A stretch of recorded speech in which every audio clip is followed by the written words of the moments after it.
All right, sorry about the massive delay and late start. Um, Also, apologies in advance if I seem low energy and distractible. I've got some bug and it's really messing with me. It's not that flu or anything. I don't know what it is. I'm not like ejecting, but it is sapping my energy something fierce. Um, so regrettably, as a result, this is only going to be one story this week, but next week we should be able to do two, no problem. Uh, so this week we've actually got a story by the man, the myth, the legend, Jack London, of all people. I did not really know that he wrote anything that could be reasonably called science fiction. Um, Admittedly, I think all I've really read by him was White Fang, Call of the Wild, and the Sea Wolf. There might be something else that I'm forgetting.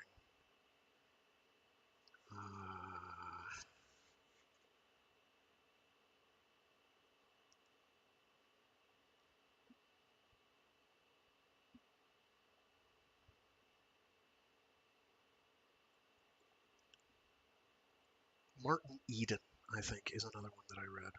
I think that's by him. Oh, hey. Yes, it is. Okay, excellent. I may have read Martin Eden. I'm not actually sure because I might be thinking I'm conflating it with something else. Definitely White Fang, Call of the Wild, and the Sea Wolf. I've definitely read those. But apparently he was doing stuff that could be reasonably described as science fiction by any sane rubric. It's too bad because I did want to read The Comet by W.E.B. Du Bois, um, who's a name I didn't recognize until I started thinking outside the science fiction box. And I'm like, holy crap, that's that dude from the NAACP. He's one of the, I think he's one of the founding members um, of the NAACP. So I'm like, ugh, I really want to read this. This is going to be fun. Also could have liberal use of certain racial pejoratives. So when the time comes, we'll deal with the ramifications of that. Note that that is what it'll that I'm not going to use terms like that unless it is in the text, and that doesn't mean I'll feel good about them. But I do what I can to keep from editing the text. Sometimes, when the paragraph is scrambled and repeats itself twice, Stakely, whoever was editing for this edition of Armor that I'm reading, I'm like, ah. It's only been, I think, 3 times that it's happened, and it's been like, what is going on? Anyway, let's get cracking. So I can bang this one out. It'll be, well, it's a fairly beefy story. It's not super long. Um, like 40-ish pages, I think. But it's going to be a short stream today. Hopefully, I will be fully recovered come Friday, because I would like to bang out some more three-body problem so that we can get to the good stuff. You know, the stuff that makes you feel like almost queasy. Uh, oh, what sights I have to show you.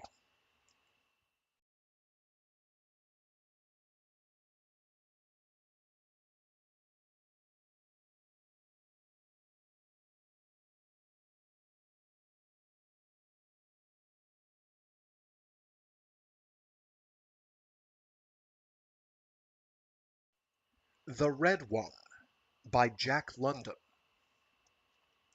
There it was, the abrupt liberation of sound as he timed it with his watch. Oh, there's another comma there. Oh no. The abrupt liberation of sound as he timed it with his watch. Bassett likened it to the trump of an archangel. Walls of cities, he meditated, might well fall down before. Oh boy. It's a weird line break, I'm sorry.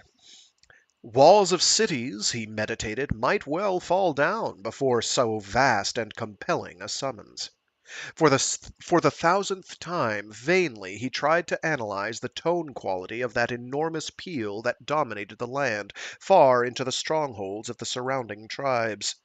The mountain gorge, which was its source, rang to the rising tide of it, until it brimmed over and flooded earth and sky and air. With the wantonness of a sick man's fancy, he likened it to the mighty cry of some Titan of the elder world, vexed with misery or wrath. Higher and higher it arose, challenging and demanding in such profounds of volume that it seemed intended for ears beyond the narrow confines of the solar system. There was in it, too, the clamor of protest, in that there were no ears to hear or and comprehend its utterance. Such the sick man's fancy. Still he strove to analyze the sound. Sonorous as thunder was it, mellow as a golden bell, thin and sweet as a thrummed taut chord of silver. No, it was none of these, nor a blend of these. There were no words nor semblances in his vocabulary and experience with which to describe the totality of that sound. We're getting into the vibe now. It's been a while. Time passed. Minutes merged into quarters of hours, and quarters of hours into half hours, and still the sound persisted, ever changing from its initial vocal impulse, yet never receiving fresh impulse, fading, dimming, dying as enormously as it had sprung into being. It became a confusion of troubled mutterings and babblings and colossal whisperings. Slowly it withdrew, sob by sob, into whatever great bosom had birthed it, until it whimpered deadly whispers of wrath, and as equally seductive whispers of delight, striving still to be heard, to convey some cosmic secret, some understanding of infinite import and value. It dwindled to a ghost of sound that had lost its menace and promise, and became a thing that pulsed on in the sick man's consciousness for minutes after it had ceased. When he could hear it no longer, Bassett glanced at his watch. An hour had elapsed ere that archangel's trump had subsided into tonal nothingness. Was this, then, his dark tower? Bassett pondered, remembering his Browning and gazing at his skeleton-like and fever-wasted hands. And the fancy made him smile, of Childe Roland, bearing a slug-horn to his lips with an arm as feeble as his was. If you're wondering why that sounds familiar,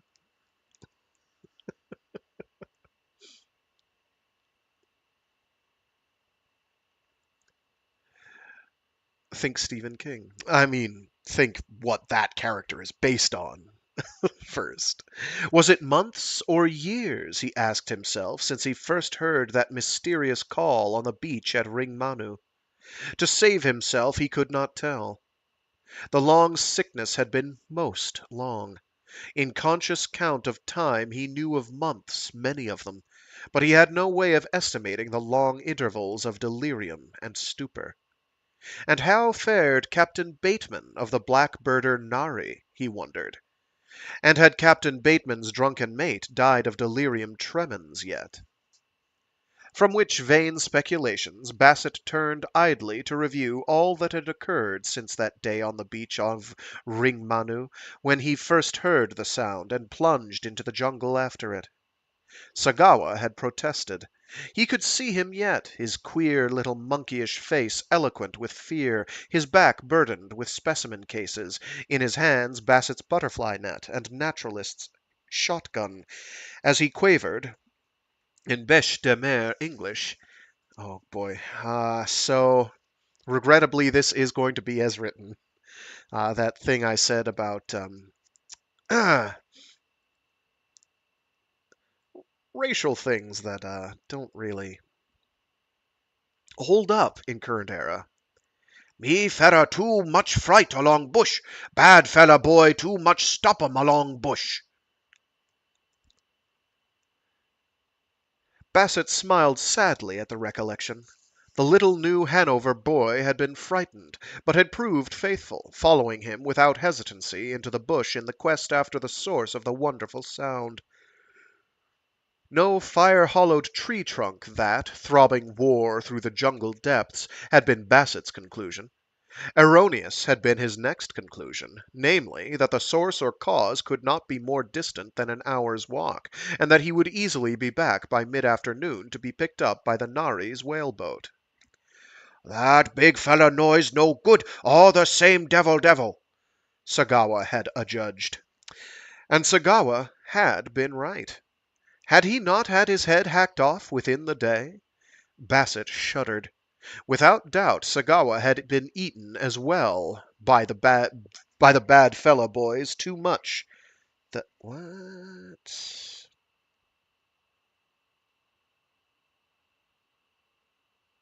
Oh, because he's paraquoting. Got it. That's why I'm confused by the syntax.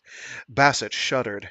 Without doubt, Sagawa had been eaten as well by the bad fella boys too much that stopped along the bush. He could see him, as he had last seen him, stripped of the shotgun and all the naturalist's gear of his master, lying on the narrow trail where he had been decapitated barely the moment before. Yes, within a minute the thing had happened. Within a minute, looking back, Bassett had seen him trudging patiently along under his burden. Then Bassett's own trouble had come upon him. He looked at the cruelly healed stumps of the first and second fingers of his left hand, then rubbed them softly into the indentation in the back of his skull. Quick as had been the flash of the long-handled tomahawk, he had been quick enough to duck away his head and partially to deflect the stroke with his upflung hand. 2 fingers and a hasty scalp wound had been the price he paid for his life. With one barrel of his 10-gauge shotgun he had blown the life out of the bushman who had so nearly got him. With the other barrel he had peppered the bushman bending over Sagawa, and had the pleasure of knowing that the major portion of the charge had gone into the one who leaped away with Sagawa's head. Everything had occurred in a flash. Only himself, the slain bushman, and what remained of Sagawa were in the narrow, wild pig run of a path.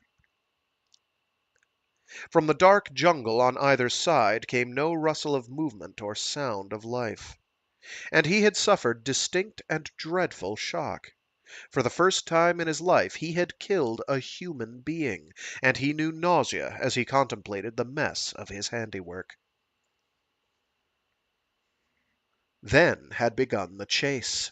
He retreated up the pig run before his hunters, who were between him and the beach. How many there were he could not guess. There might have been 1 or 100, for aught he saw of them.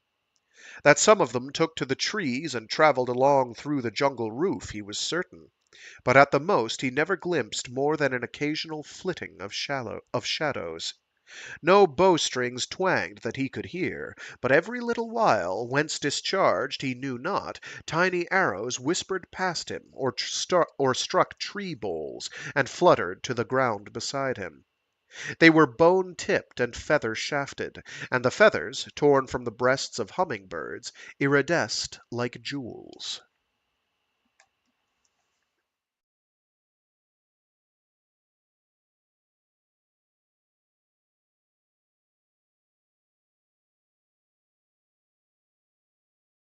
Once, and now, after the long lapse of time, he chuckled gleefully at the recollection, he had detected a shadow above him that came to instant rest as he turned his gaze upward. He could make out nothing, but, deciding to chance it, had fired at it a heavy charge of number 5 shot. Squalling like an infuriated cat, the shadow crashed down through tree ferns and orchids and thudded upon the earth at his feet, and, still squalling its rage and pain, had sunk its human teeth into the ankle of his stout tramping boot. He, on the other hand, was not idle, and with his free foot had done what reduced the squalling to silence. So inured to savagery had Bassett since become that he chuckled again with the glee of the recollection. What a night had followed! Small wonder that he had accumulated such a virulence and variety of fevers, he thought, as he recalled that sleepless night of torment, when the throb of his wounds was as nothing compared with the myriad stings of the mosquitoes. There had been no escaping them, and he had not dared to light a fire. They had literally pumped his body full of poison, so that, with the coming of days, eyes swollen almost shut, he had stumbled blindly on, not caring much when his head should be hacked off and his carcass started on the way of Sagawas to the cooking fire.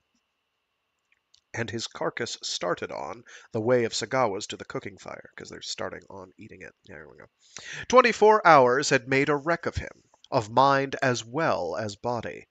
He had scarcely retained his wits at all, so maddened was he by the tremendous inoculation of poison he had received.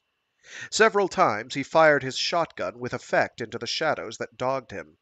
Stinging day insects and gnats added to his torment, while his bloody wounds attracted hosts of loathsome flies that clung sluggishly to his flesh and had to be brushed off and crushed off. Once in that day he heard again the wonderful sound, seeming more distant, but rising imperiously above the nearer war drums in the bush. Right there was where he had made his mistake.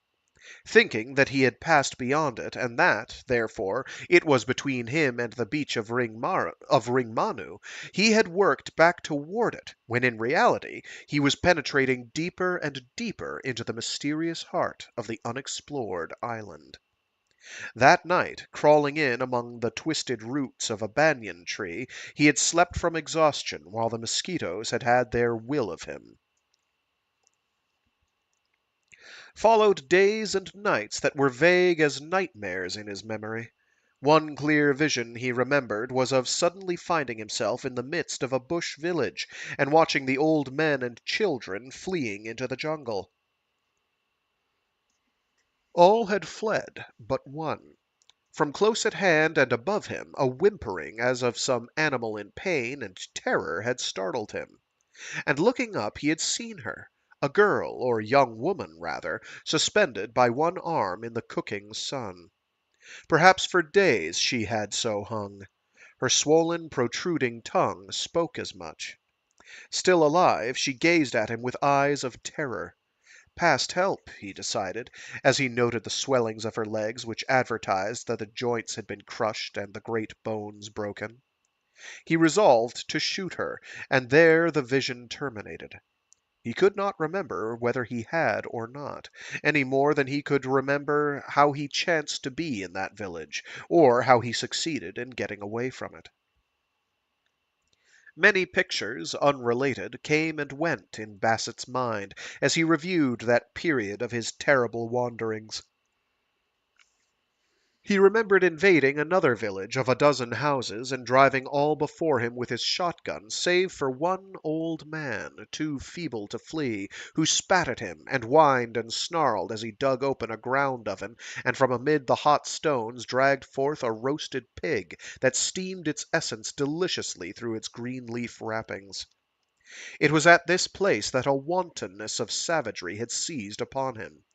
Having feasted, ready to depart with a hind quarter of the pig in his hand, he deliberately fired the grass thatch of a house with his burning glass, which I assume is a magnifying glass that you use for lighting fires, which makes sense.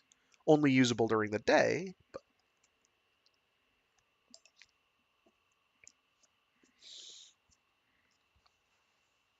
But seared deepest of all in Bassett's brain was the dank and noisome jungle. It actually stank with evil, and it was already twilight. It was always twilight.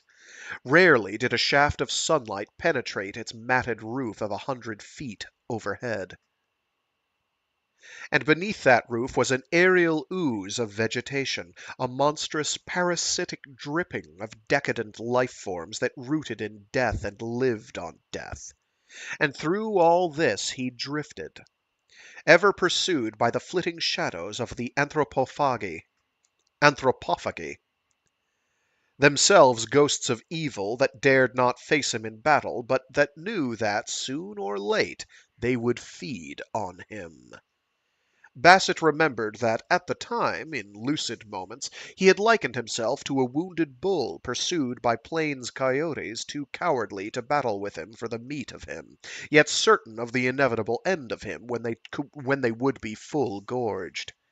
As the bull's horns and stamping hoofs kept off the coyotes, so his shotgun kept off these Solomon Islanders, these twilight shades of bushmen of the island of Guadalcanal. Came the day of the grasslands.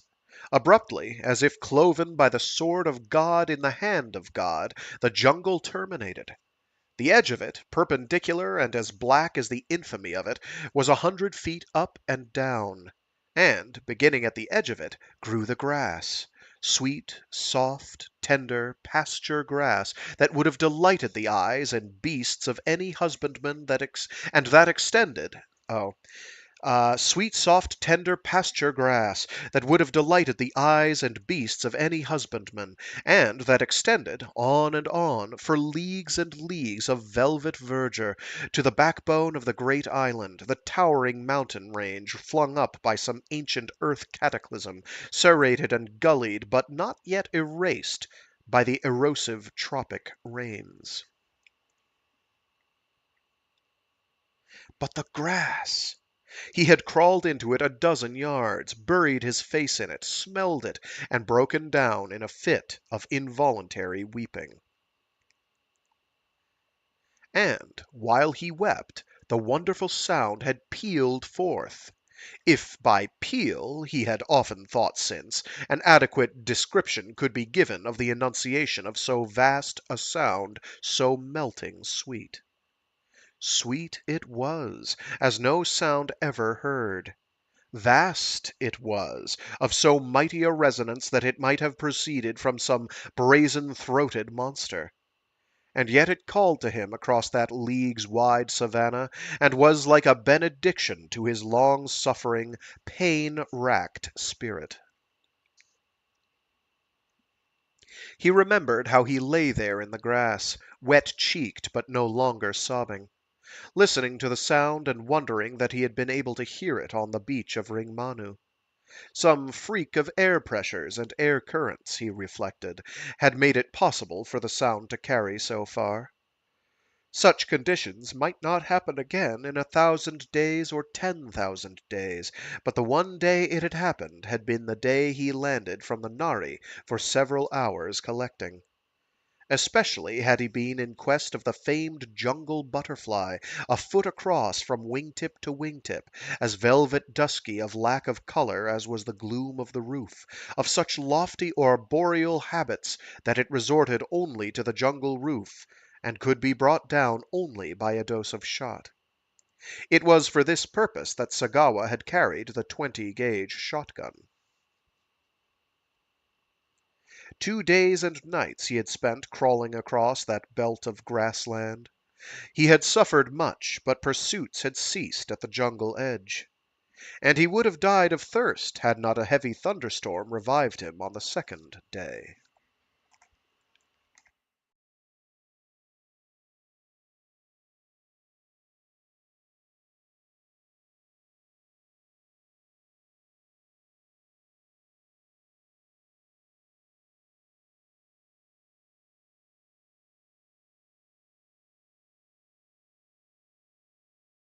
And then had come Balata. In the first shade, where the savannah yielded to the dense mountain jungle, he had collapsed to die. At first she had squealed with delight at the sight of his helplessness, and was for beating his brain out with a stout forest branch. Perhaps it was his very utter helplessness that had appealed to her, and perhaps it was her human curiosity that made her refrain. At any rate, she had refrained, for he opened his eyes again under the impending blow, and saw her studying him intently. What especially struck her about him were his blue eyes and white skin. Coolly she had squatted on her hams. squatted on her hams, spat on his arm, and with her fingertips scrubbed away the dirt of days and nights of muck and jungle that sullied the pristine whiteness of his skin. And everything about her had struck him especially, although there was nothing conventional about her at all. He laughed weakly at the recollection, for she had been as innocent of garb as Eve before the fig-leaf adventure. Squat and lean at the same time, asymmetrically limbed, string-muscled as if with lengths of cordage, dirt-caked from infancy save for casual showers, she was as unbeautiful a prototype of woman as he, with a scientist's eye, had ever gazed upon. Her breasts advertised that at one Her breasts advertised at the one time her maturity and youth, and, if by nothing else, her sex was advertised by the one article of finery with which she was adorned, namely a pig's tail thrust through a hole in her left earlobe. So lately had the tail been severed that its raw end still oozed blood that dried upon her shoulder like so much candle droppings. And her face! A twisted and wizened complex of apish features, perforated by upturned, sky-open Mongolian nostrils, by a mouth that sagged from a huge upper lip and faded precipitately into a receding chin, by peering querulous eyes that blinked as blink the eyes of denizens of monkey cages. Not even the water she brought him in a forest leaf, and the ancient and half-putrid chunk of roast pig, could redeem in the slightest the grotesque hideousness of her. When he had eaten weakly for a space, he closed his eyes in order not to see her, although again and again she poked them open to peer at the blue of them. Then had come the sound. Nearer, much nearer, he knew it to be, and he knew equally well, despite the weary way he had come, that it was still many hours distant. The effect of it on her had been startling. She cringed under it, with averted face, moaning and chattering with fear. But after it had lived its full life of an hour, he closed his eyes and fell asleep with Balata brushing the flies from him. When he awoke it was night, and she had gone. But he was aware of renewed strength, and, by then too thoroughly inoculated by the mosquito poison to suffer further inflammation, he closed his eyes and slept an unbroken stretch till sun-up. A little later Balata had returned, bringing with her half a dozen women, who, unbeautiful as they were patently not so unbeautiful as she. She evidenced by her conduct that she considered him her find, her property. And the pride she took in showing him off would have been ludicrous had his situation not been so desperate. Later, after what had been to him a terrible journey of miles, when he collapsed in front of the Devil house in the shadow of the breadfruit tree, she had shown very lively ideas on the matter of retaining possession of him.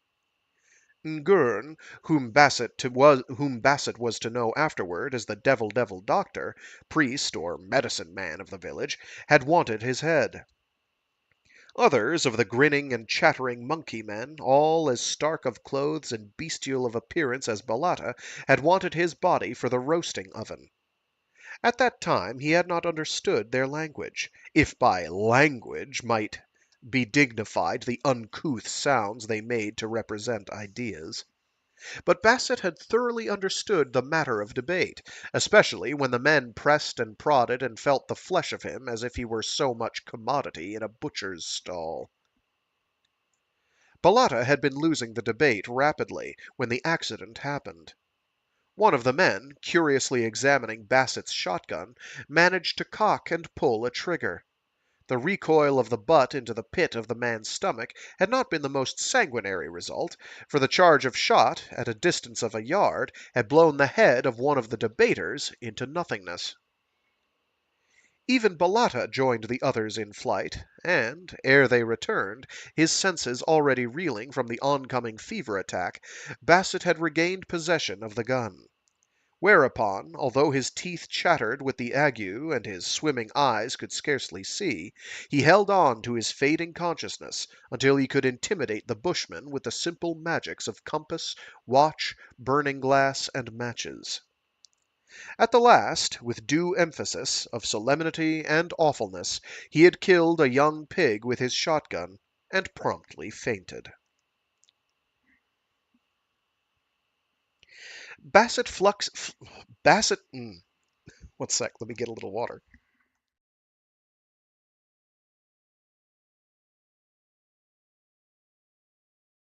And good morning to you, a cookie. Thanks for tuning in. Bassett flexed his arm muscles in quest of what possible strength might reside in such weakness, and dragged himself slowly and totteringly to his feet. He was shockingly emaciated, yet during the various convalescences of the many months of his long sickness he had never regained quite the same degree of strength as this time. What he feared was another relapse such as he had already frequently experienced. Without drugs, without even quinine, he had managed so far to live through a combination of the most pernicious and most malignant of malarial and black water fevers. But could he continue to endure? Such was his everlasting query. For, like the genuine scientist he was, he would not be content to die until he had solved the secret of the sound. Supported by a staff, he staggered the few steps to the Devil house where Death and Ngern reigned in gloom. Almost as infamously dark and evil stinking as the jungle was the Devil house, in Bassett's opinion. Yet therein was usually to be found his favorite crony and gossip, Ngern, always willing for a yarn or a discussion, the while he sat in the ashes of death and in a slow smoke shrewdly revolved curing human heads suspended from the rafters. For, through the month's interval of consciousness of his long sickness, Bassett had mastered the psychological simplicities and lingual difficulties of the language of the tribe of Ngern and Balata, and Gngn. Oh no, sorry, Gngn. It's GNGNGN. The latter, the addle-headed young chief who was ruled by Ngern, and who, whispered intrigue has it, was the son of Ngern. "Will the Red One speak today?" Bassett asked, by this time so accustomed to the old man's gruesome occupation as to take even an interest in the progress of the smoke curing. With the eye of an expert, Ngern examined the particular head he was at work upon.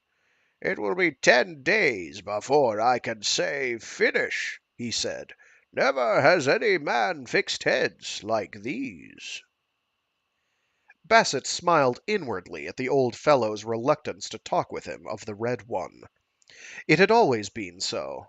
Never, by any chance, had Ngern or any other member of the weird tribe divulged the slightest hint of any physical characteristic of the Red One. Physical the Red One must be, to emit the wonderful sound, and though it was called the Red One, Bassett could not be sure that red represented the color of it. Red enough were the deeds and powers of it, from what abstract clues he had gleaned.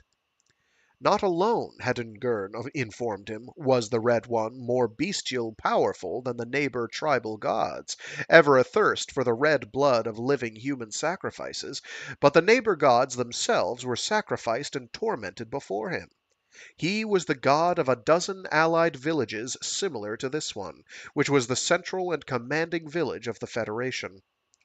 By virtue of the Red One, many alien villages had been devastated and even wiped out, the prisoners sacrificed to the Red One. This was true today, and it extended back into old history carried down by word of mouth through the generations. When he, Ngern, had been a young man, the tribes beyond the grasslands had made a war raid. In the counter raid, Ngern and his fighting folk had made many prisoners. Of children alone, over 50 living had been bled white before the Red One, and many, many more men and women. That is a lot. The Thunderer was another of Ngurn's names for the mysterious deity.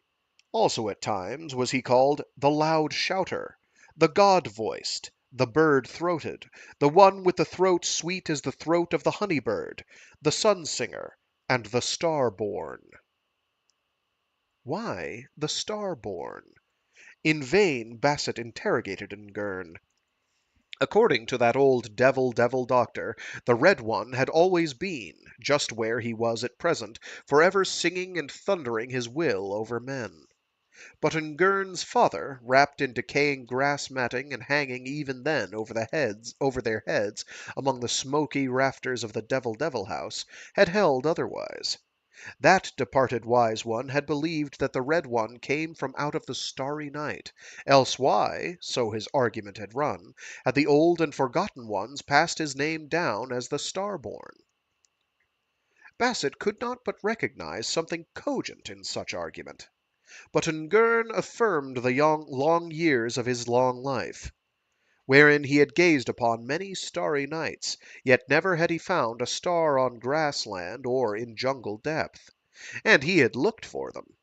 True, he had beheld shooting stars, this in reply to Basset's contention, but likewise he had beheld the phosphorescence of fungoid growths and rotted meat, and fireflies on dark nights, and the flames of wood fires and of blazing candle nuts. Yet what were flame and blaze and glow when they had flamed and blazed and glowed?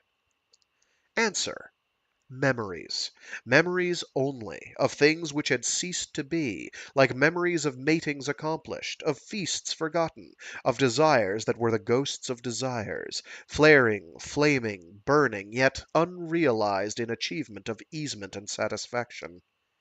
Where was the appetite of yesterday? The roasted flesh of the wild pig the hunter's arrow failed to slay. The maid, unwed and dead ere the young man knew her. A memory was not a star, was Ngurn's contention. How could a memory be a star? Further, after all his long life he still observed the starry night sky unaltered. Never had he noted the absence of a single star from its accustomed place.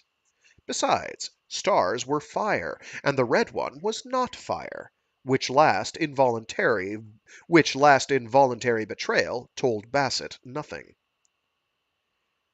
"Will the Red One speak tomorrow?" he queried. Ngurn shrugged his shoulders, as who should say. "And the day after? And the day after that?" Basset persisted. "I would like to have the curing of your head." Ngurn changed the subject. "It is different from any other head. No devil has a head like it. Besides, I would cure it well. I would take months and months. The moons would come and the moons would go, and the smoke would be very slow, and I should myself gather the materials for the curing smoke. The skin would not wrinkle. It would be as smooth as your skin now." He stood up, and from the dim rafters, grimed with the smoking of countless heads, where day was no more than a gloom, took down a matting-wrapped parcel and began to open it. "It is a head like yours," he said, "but it is poorly cured." Basset had pricked up his ears at the suggestion that it was a white man's head, for he had long since come to accept that these jungle dwellers, in the midmost center of the great island, had never had intercourse with white men. Certainly he had found them without the almost universal bêche de mer English of the West South Pacific. Nor had they knowledge of tobacco, nor of gunpowder. Their precious few knives, made from lengths of hoop iron, and their few and more precious tomahawks from cheap trade hatchets, he had surmised they had captured in war from the bushmen of the jungle beyond the grasslands, and that they, in turn, had similarly gained them from the salt water men who fringed the coral beaches of the shore, and had contact with the occasional white men. "The folk in the out beyond do not know how to cure heads," old Ngurn explained, as he drew forth from the filthy matting and placed in Basset's hands an indubitable white man's head. Ancient it was beyond question, White it was, as the blond hair attested. He could have sworn it once belonged to an Englishman, and to an Englishman of long before, by token of the heavy gold circlets still threaded in the withered ear-lobes. "Now your head," the devil doctor began on his favorite topic. "I'll tell you what," Bassett interrupted, struck by a new idea. "When I die, I'll let you have my head to cure, if, first, you take me to look upon the Red One." "I will have your head anyway when you are dead." Ngern rejected the proposition. He added, with the brutal frankness of the savage, "Besides, you have not long to live. You are almost a dead man now. You will grow less strong. In not many months I shall have you here turning and turning in the smoke. It is pleasant, through the long afternoons, to turn the head of one you have known as well as I know you. And I shall talk to you and tell you the many secrets you want to know, which will not matter, for you will be dead."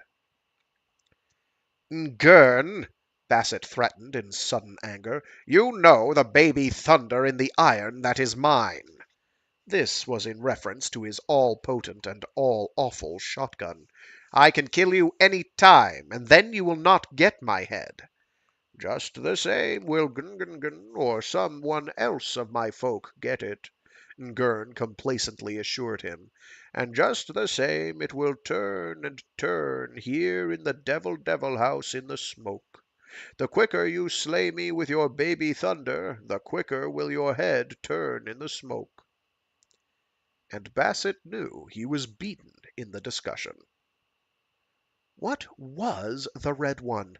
Bassett asked himself 1,000 times in the succeeding week, while he seemed to grow stronger. What was the source of the wonderful sound? What was this sun-singer, this star-born one, this mysterious deity, as bestial conducted as the black and kinky-headed and monkey-like human beasts who worshipped it, and whose silver-sweet, bull-mouthed singing and commanding he had heard at the taboo distance for so long? Ngern had he failed to bribe with the inevitable cutting of his head when he was dead. Gungungun, imbecile and chief that he was too imbecilic, too much under the sway of Ngern, to be considered. Remained Balatta, who, from the time she found him and poked his blue eyes open to recrudescence of her grotesque female hideousness, had continued his adorer. Woman she was, and he had long known that the only way to win from her treason of her tribe was through the woman's heart of her. Bassett was a fastidious man. He had never recovered from the initial horror caused by Balatta's awful female awfulness. Back in England, even at best, the charm of women, to him, had never been robust.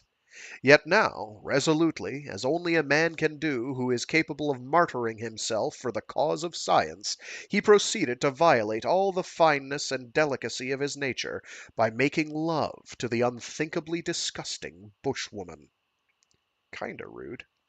He shuddered, but with averted face hid his grimaces and swallowed his gorge as he put his arm around her dirt-crusted shoulders and felt the contact of her rancid, oily, and kinky hair with his neck and chin.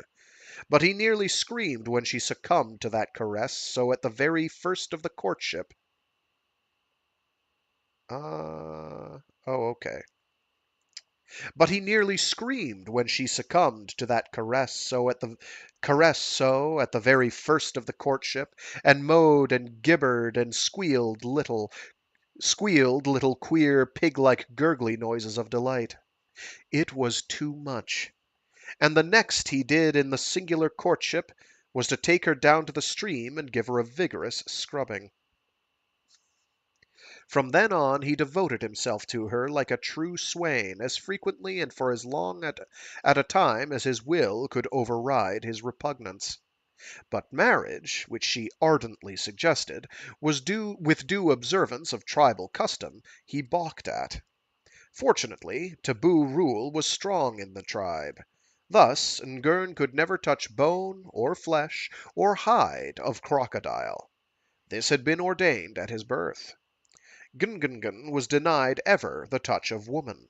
Such pollution, did it chance to occur, could be purged only by the death of the offending female. It had happened once, since Bassett's arrival, when a girl of 9, running in play, stumbled and fell against the sacred chief. And the girl child was seen no more. In whispers, Balatta told Bassett that she had been 3 days and nights in dying before the Red One. As for Balatta, the breadfruit was taboo to her, for which Bassett was thankful. The taboo might have been water. For himself, he fabricated a special taboo. Only could he marry, he explained, when the Southern Cross rode highest in the sky. Knowing his astronomy, he thus gained a reprieve of nearly 9 months, and he was confident that within that time he would either be dead or escaped to the coast with full knowledge of the Red One, and of the source of the Red One's wonderful voice. At first he had fancied the Red One to be some colossal statue, like Memnon, rendered vocal under certain temperature conditions of sunlight. But when, after a war raid, a batch of prisoners was brought in and the sacrifice made at night, in the midst of rain, when the sun could play no part, the Red One had been more vocal than usual. Bassett discovered. Oh, yeah, so there's a lot of commas. For an example of how many commas there are and why it's throwing my rhythm off abysmally, easy enough to read in your head, very hard to read aloud. So I'm going to read this paragraph here, and I'm going to make note of every comma. But when, after a war raid, a batch of prisoners was brought in and the sacrifice made at night, in the midst of the rain, when the sun could play no part, the Red One had been more vocal than usual, Bassett discarded that hypothesis.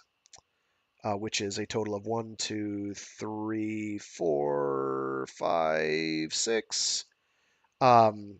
So proper cadence would be something closer to, but when, after a war raid, a batch of prisoners was brought in and the sacrifice made at night, in the midst of rain, when the sun could play no part, the Red One had been more vocal than usual, Bassett discarded that hypothesis.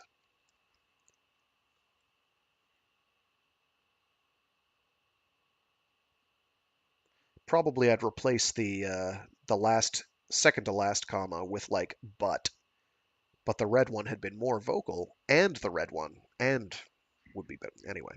In company with Balatta, sometimes with men and parties of women, the freedom of the jungle was his for 3 quadrants of the compass. But the 4th quadrant, which contained the Red One's abiding place, was taboo. He made more thorough love to Balatta, also saw to it that she scrubbed herself more frequently. Eternal female she was, capable of any treason for the sake of love. Rude! And, though the sight of her was provocative of nausea, and contact of her provocative of despair, although he could not escape her awfulness in his dream-haunted nightmares of her, he nevertheless was aware of the cosmic verity of sex that animated her, and that made her own life of less value than the happiness of her lover with whom she hoped to mate. Juliet or Balatta? Where was the intrinsic difference? The soft and tender product of ultra-civilization, or her bestial prototype of 100,000 years before her? There was no difference. Wow! So, I guess now is when we say the views of the characters and, I guess, authors. The views of the characters contained in this short story and reading do not reflect on the beliefs and views of the narrator, or possibly the author. There are some differences. Bassett was a scientist first, a humanist afterward. In the jungle heart of Guadalcanal he put the affair to the test, as in the laboratory he would have put to the test any chemical reaction. He increased his feigned ardor for the bushwoman, at the same time increasing the imperiousness of his will of desire over her to be led to look upon the Red One face to face. It was the old story, he recognized, that the woman must pay, and it occurred when the two of them, one day, were catching the unclassified and unnamed little black fish, an inch long, half eel and half scaled, rotund with salmon golden roe, that frequented the fresh water, and were esteemed, raw and whole, fresh or putrid, a perfect delicacy. Prone in the muck of the decaying jungle floor, Balatta threw herself, clutching his ankles with her hands, kissing his feet, and making slubbery noises that chilled his backbone up and down again. She begged him to kill her rather than exact this ultimate love payment. She told him of the penalty of breaking the taboo of the Red One, a week of torture, living, the details of which she yammered out from her face in the mire until he realized that he was yet a tyro in knowledge of the frightfulness the human was capable of wreaking on the human.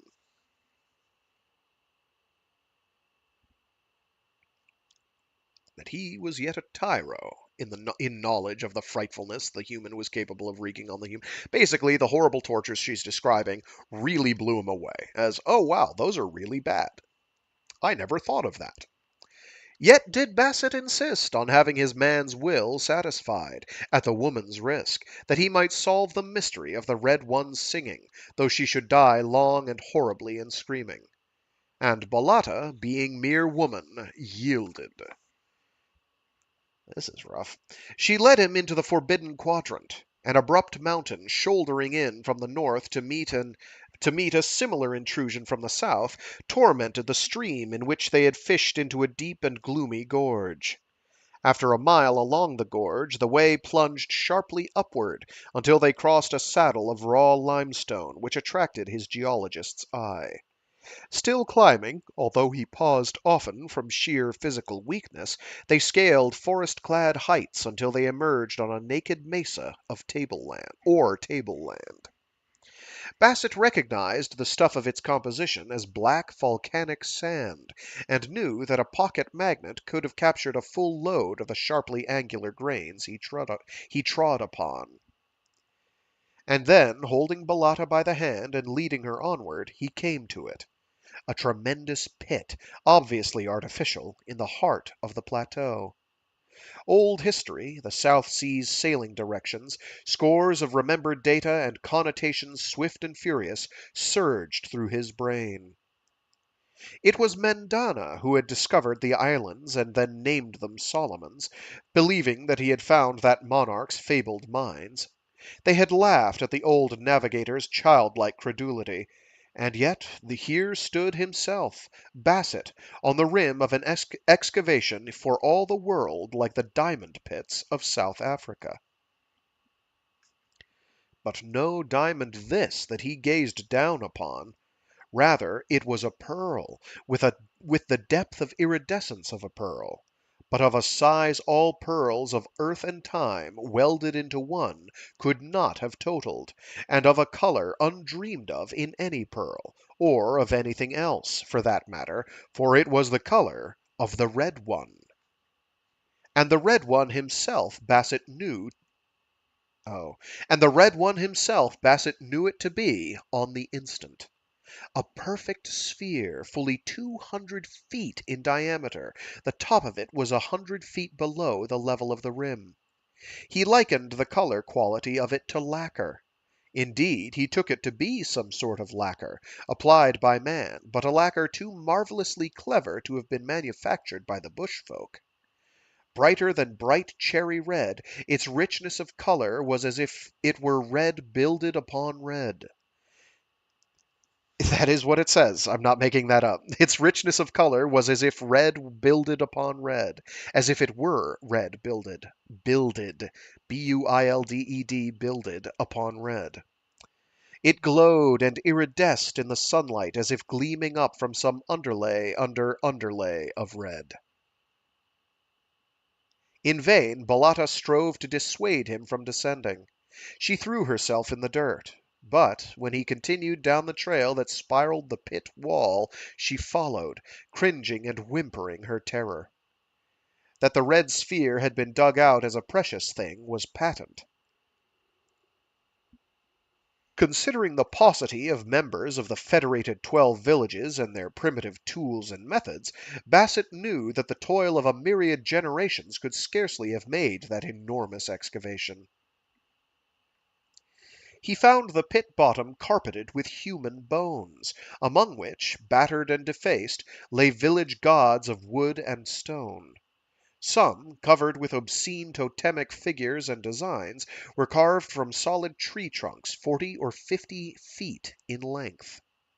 He noted the absence of the shark and turtle gods, so common among the shore villages, and was amazed at the constant recurrence of the helmet motive. Motif? What did these jungle savages of the dark heart of Guadalcanal know of helmets? Had Mendana's men-at-arms worn helmets and penetrated here centuries before? And if not, then whence had the bushfolk caught the motif? Motive. It is spelled motive, so I'm guessing it's motif. But I'm going to pronounce it as motif. Sorry.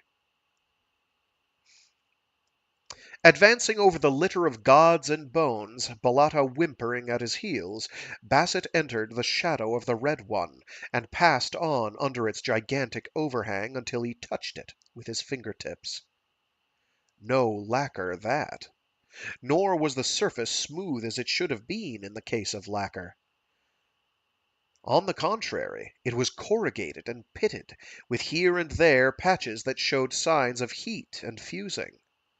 Also, the substance of it was metal, though unlike any metal or combination of metals he had ever known. As for the color itself, he decided it to be no application. It was the intrinsic color of the metal itself.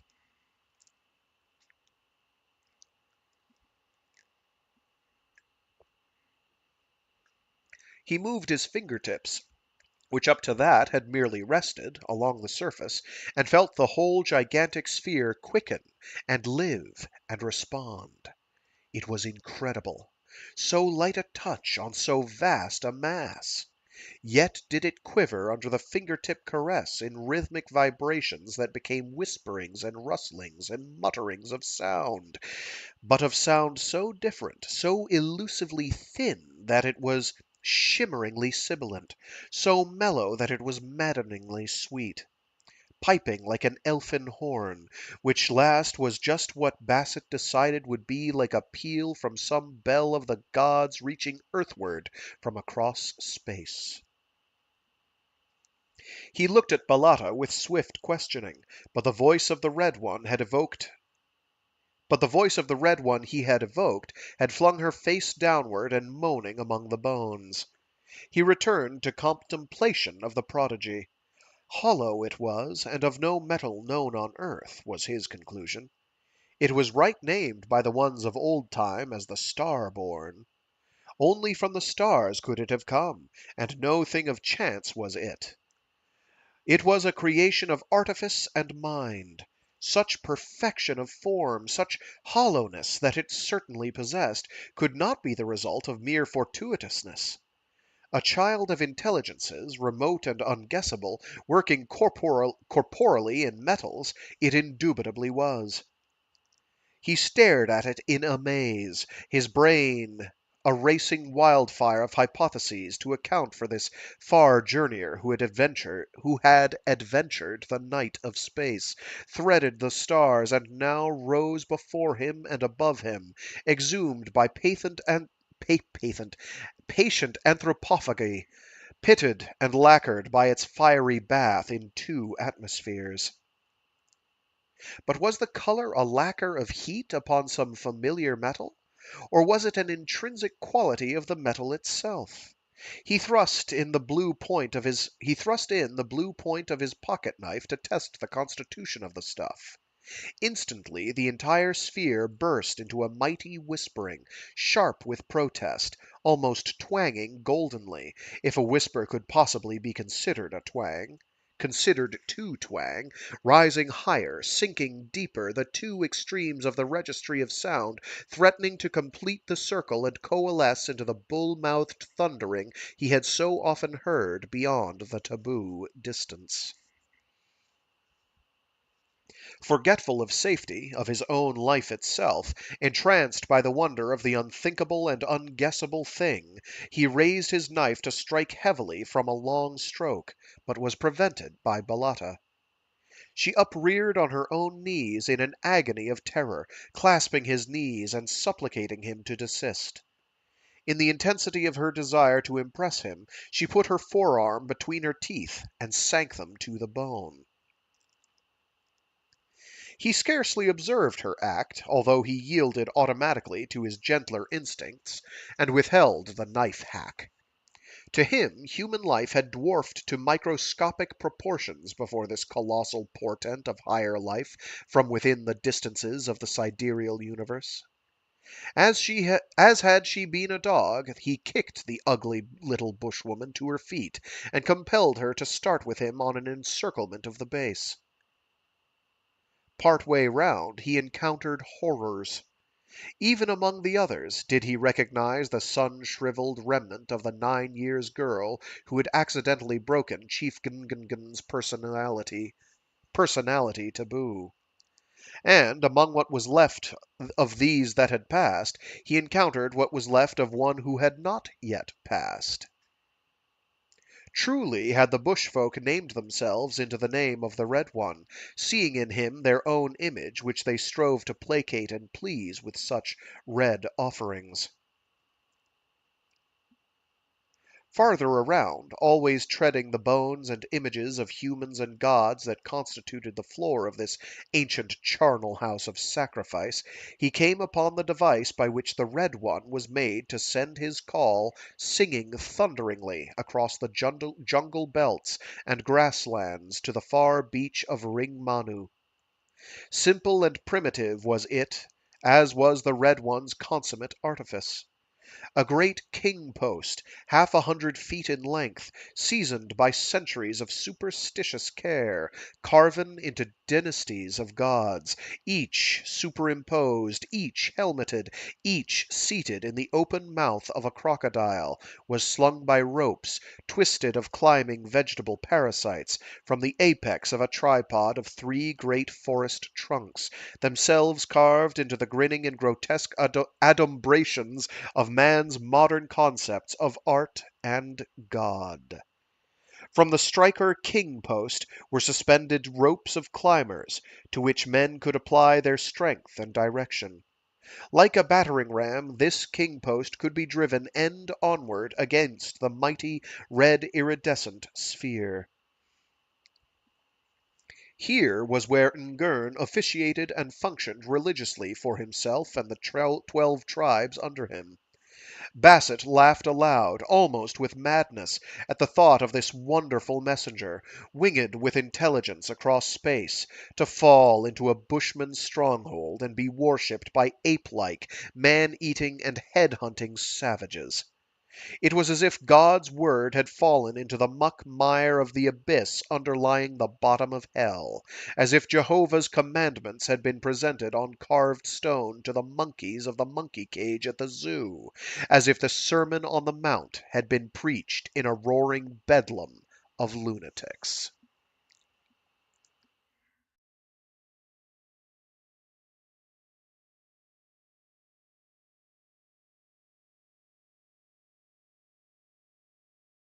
Hello, Frank Misers. Thanks for tuning in.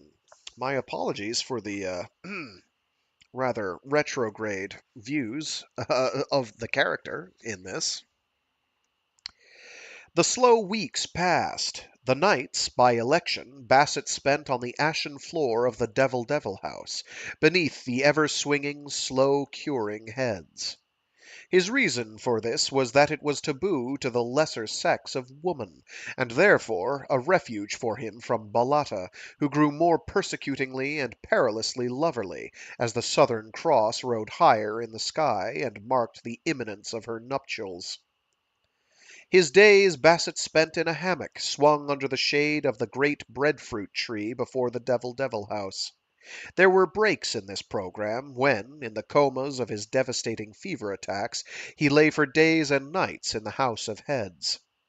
Ever he struggled to combat the fever, to live, to continue to live. to grow strong and stronger against the day when he would be strong enough to dare the grasslands and the belted jungle beyond, and win to the beach, and to some labor recruiting, blackbirding ketch or schooner, and on to civilization and the men of civilization, to whom he could give news of the message from other worlds that lay, darkly worshipped by beast-men, in the black heart of Guadalcanal's midmost centre. And on the other nights, lying late under the breadfruit tree, Basset spent long hours watching the slow setting of the western stars beyond the black wall of jungle where it had been thrust back by the clearing for the village.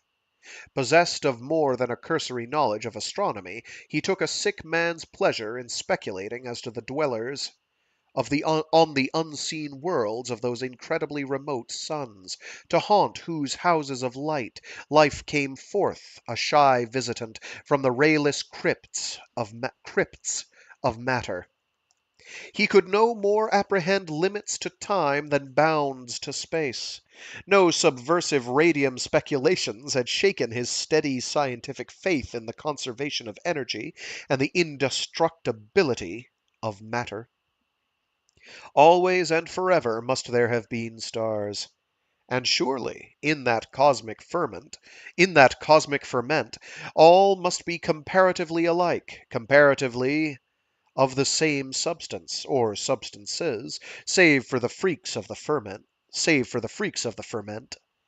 All must obey, or compose, the same laws that ran without infraction through the entire experience of man. Therefore, he argued and agreed, must worlds and life be a oh my gosh, what is that? Appanages? Appanages? I'm not sure I know that word. That's a new one. One sec. Appanages. I do not know this word. Let me find out the definition.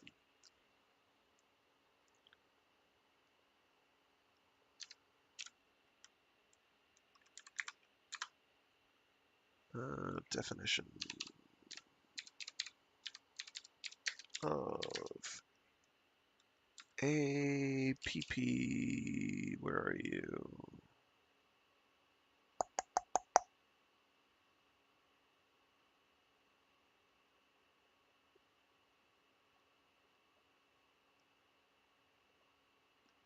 No.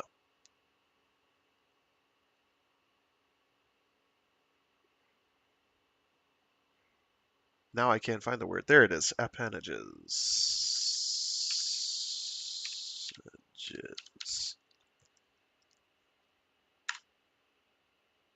Appanage. Appanage. Appanage? Appanage. A source of revenue such as land given by a sovereign for the maintenance of a member of the ruling family. Something extra offered to or claimed by a party as due, a perquisite, or a rightful or customary accompaniment or adjunct, is appanages.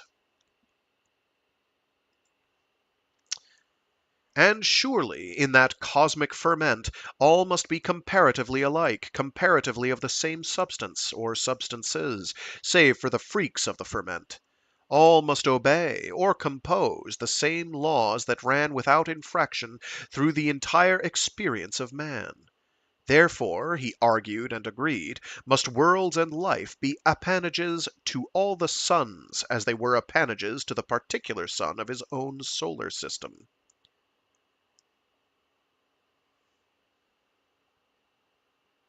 So there's worlds around suns. And life. Even as he lay here under the breadfruit tree, and intelligence that stared across the starry gulfs, so must all the universe be exposed to the ceaseless scrutiny of innumerable eyes, like his, though grantedly different, with, behind them, by the same token, intelligences that questioned and sought the meaning and the construction of the whole.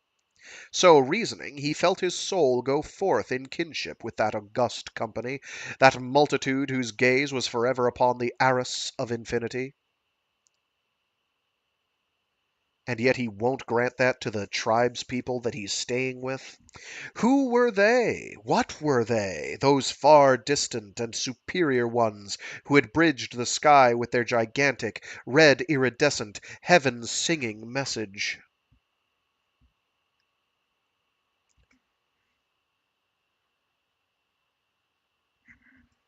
Don't know what that word is either, but you've found out that it's the same word in Dutch. Interesting. That must be its root language.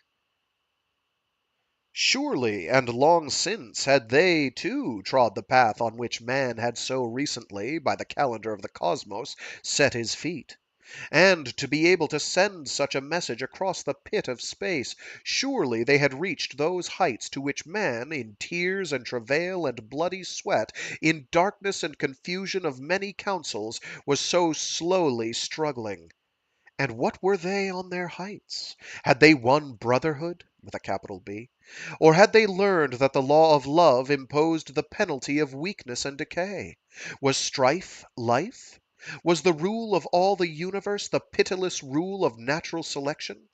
And most immediately and poignantly, were their far conclusions, their long won wisdoms, shut even then in the huge metallic heart of the Red One, waiting for the first Earthman to read? Of one thing he was certain. No drop of red dew shaken from the lion mane of some sun in torment was the sounding sphere.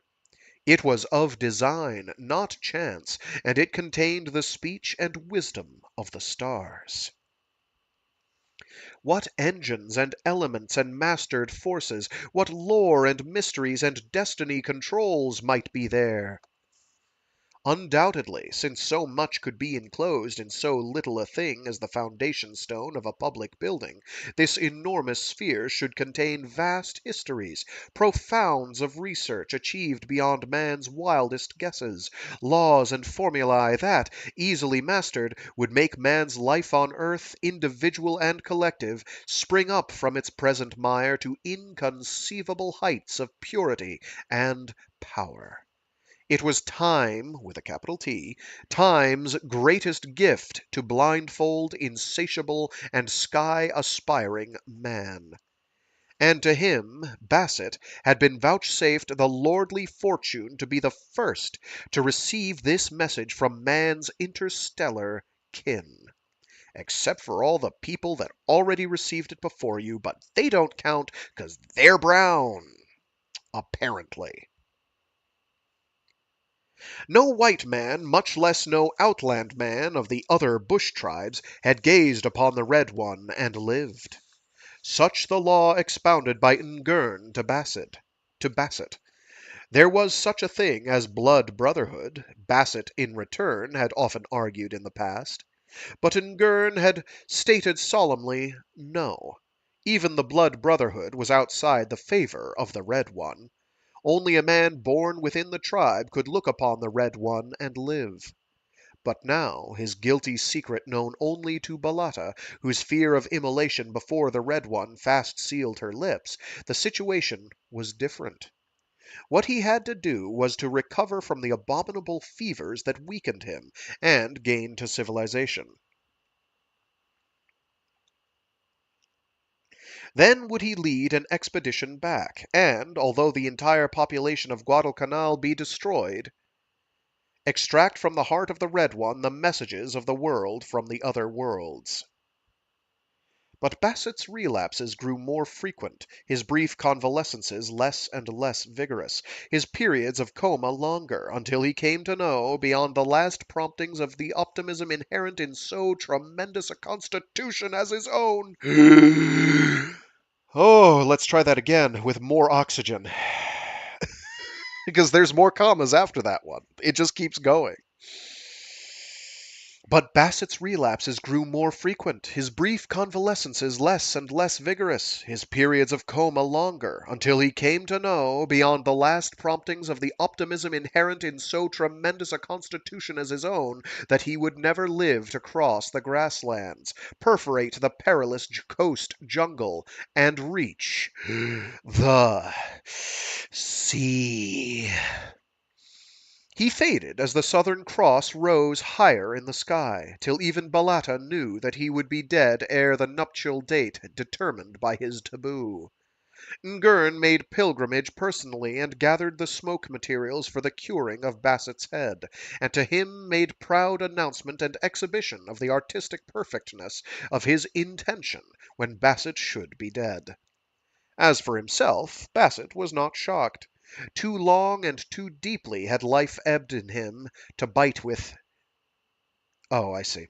Too long and too deeply had life ebbed down in him to bite him with fear of its impending extinction. He continued to persist, alternating periods of unconsciousness with periods of semi-consciousness, dreamy and unreal, in which he idly wondered whether he had ever truly beheld the Red One, or whether it was a nightmare fancy of delirium. Came the day when all mists and cobwebs dissolved, when he found his brain clear as a bell, and took just appraisement of his body's weakness. Neither hand nor foot could he lift. So little control of his body did he have that he was scarcely aware of possessing one.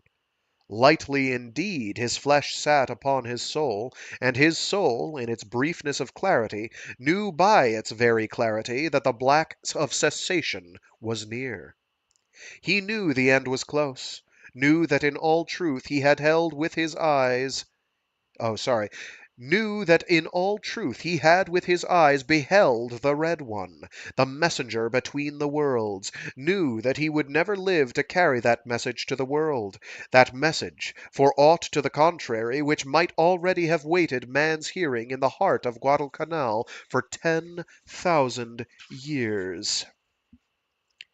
And Bassett stirred with resolve, calling Ngern to him, out under the shade of the breadfruit tree, and with the old devil doctor discussing the terms and arrangements of his last life effort, his final adventure in the quick of the flesh. I know the law, Owen Gurn, he concluded the matter. Whoso is not of the folk may not look upon the Red One and live. I shall not live anyway. Your young men shall carry me before the face of the Red One, and I shall look upon him and hear his voice, and thereupon die, under your hand, O Ngern. Thus will the three things be satisfied, the law, my desire, and your quicker possession of my head, for which all your preparations wait. To which Ngern consented, adding, It is better so. A sick man who cannot get well is foolish to live on for so little a while. Also is it better for the living that he should go. You have been much in the way of late. Not but what it was good for me to talk to such a wise one. But for moons of days we have held little talk. Instead, you have taken up room in the house of heads, making noises like a dying pig, or talking much and loudly in your own language, which I do not understand. This has been a confusion to me, for I like to think on the great things of the light and dark as I turn the heads in the smoke. Your much noise has thus been a disturbance to the long learning and hatching of the final wisdom that will be mine before I die.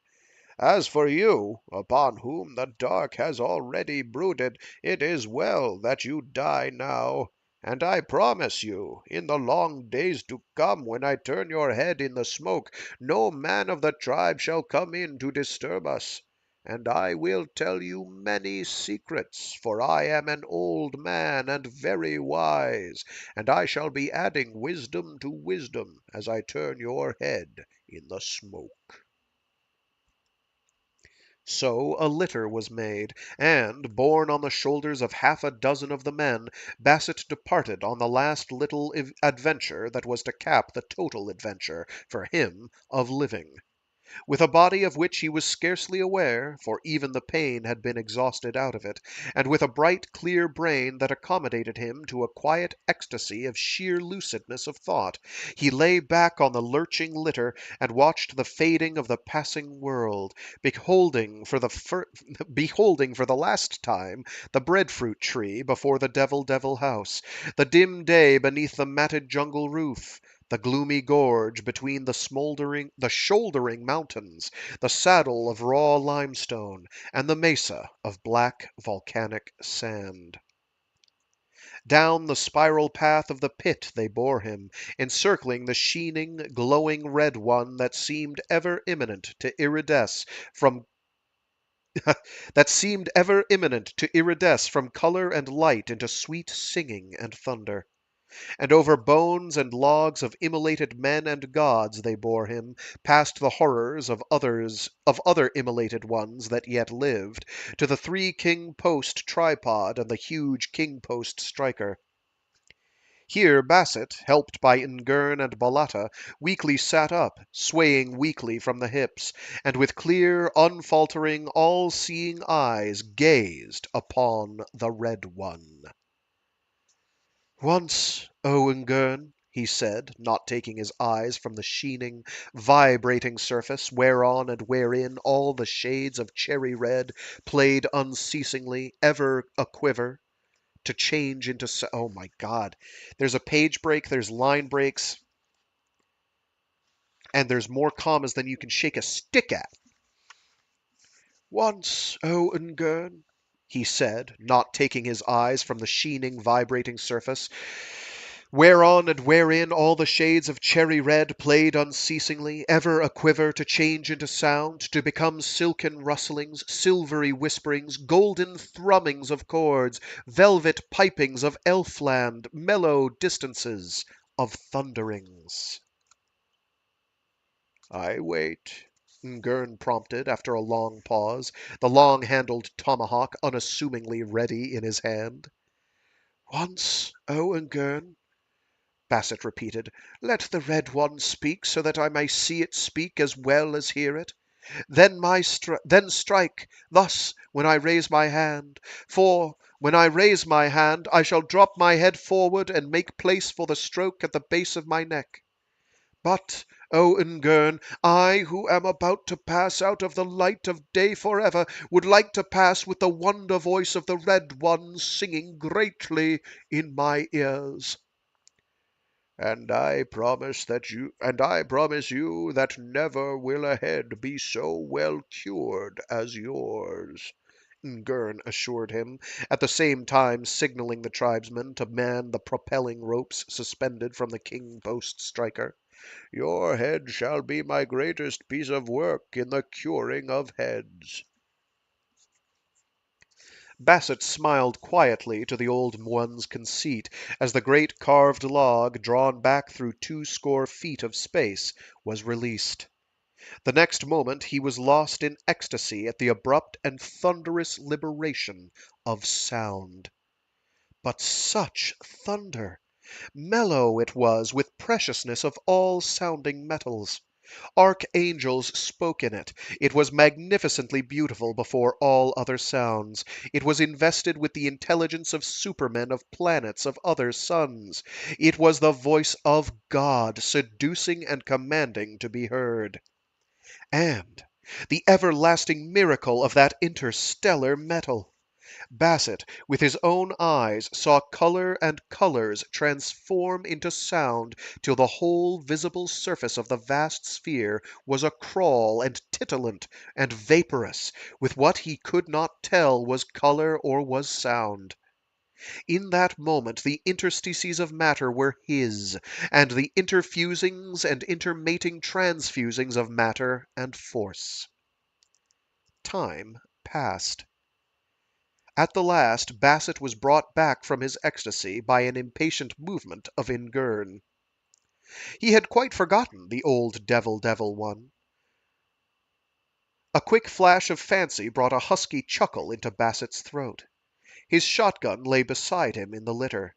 All he had to do, muzzle to his head, was to press the trigger and blow his head into nothingness. But why cheat him? Was Basset's next thought. Head-hunting, cannibal beast of a human that was as much ape as human, nevertheless old Ngern had, according to his lights, played squarer than square. Ngern was in himself a forerunner of ethics and contract, of consideration and gentleness in man. No, Bassett decided, it would be a ghastly pity and an act of dishonor to cheat the old fellow at the last. His head was in Gurn's, and in Gurn's head to cure it would be. And Bassett, raising his hand in signal, bending forward his head as agreed so as to expose cleanly the articulation to his taut spinal cord, sorry, forgot Balata, who was merely a woman merely and only and undesired. He knew, without seeing, when the razor-edged hatchet rose in the air behind him.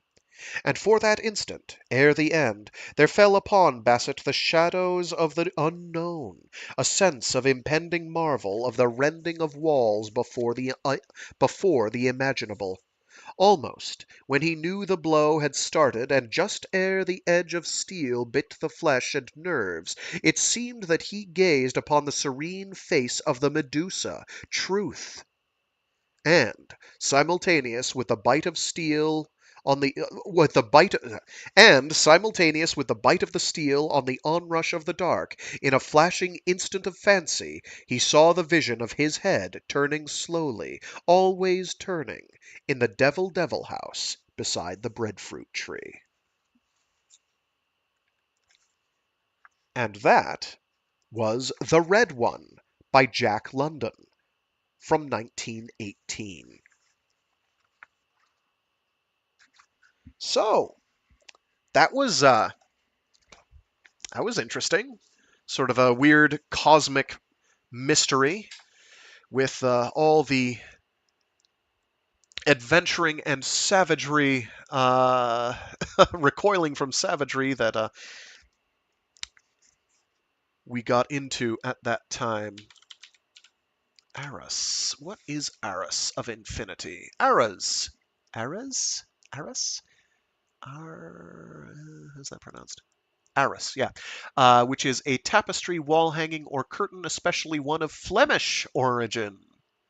Tapestry, rich figured fabric, especially a screen or hangings of heavy cloth with interwoven figures. Space Spear by Jack London. Jack London. It's been a long time since I've read anything by Jack London, so I apologize that it was hard for me to get into the vibe, into the general flow and tenor and rhythm. I got there eventually and then kind of lost it after a while, sadly. I think I was thinking too hard.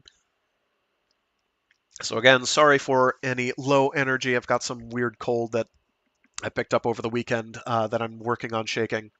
Hope people enjoyed. I know I'm enjoying these, even though the views of the character of primitive peoples were reprehensible to my modern sensibilities. Oh, thank you for tuning in, Butcher Raffi. I think you might be a new one. So welcome.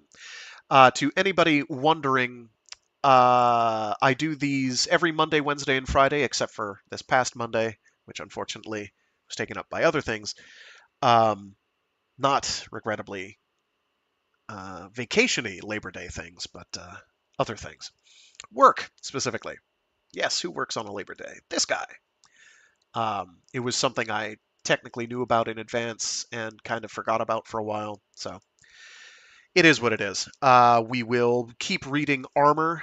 We only have about 2 streams left of that, I think. Yeah, 2.